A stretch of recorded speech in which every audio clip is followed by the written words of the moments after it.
first of all, if you're going to talk about a revolutionary situation, you have to have people who are physically able to wage revolution, who are physically able to organize and physically able to do all that is done. Yeah, but the question is more, how do you get there? Do you get there by confrontation, violence? Oh, is that the question you were asking? Yeah.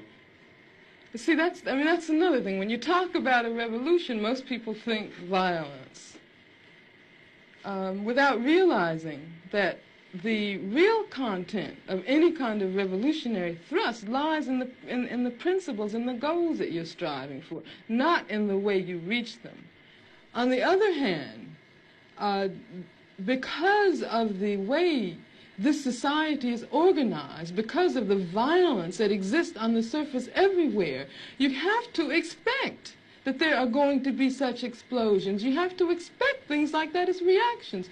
If you are a black person and live in the black community all your life and walk out on the street every day seeing white policemen surrounding you, when I was living in Los Angeles, for instance, long before the situation in L.A. ever occurred, I was constantly stopped. No, the police didn't know who I was, but I was a black woman, and I had a natural, and they, I suppose, thought that I might be a, quote, militant. And when you live under a situation like that constantly, and then you ask me, you know, whether I approve of violence. I mean, that just doesn't make any sense at all. Whether I approve of guns. I grew up in Birmingham, Alabama. Some very, very good friends of mine were killed by bombs that were planted by racists. In fact, when the bombing occurred, one of the mothers of one of the young girls called my mother and said, can you take me down to the church to pick up Carol? And they went down, and what did they find? They found limbs and heads strewn all over the place.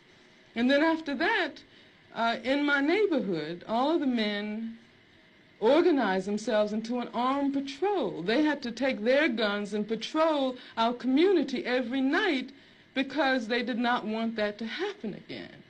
I mean, that's why when someone asks me about violence, I just find it incredible. Because what it means is that the person who's asking that question has absolutely no idea what black people have gone through, what black people have experienced in this country since the time the first black person was kidnapped from the shores of Africa.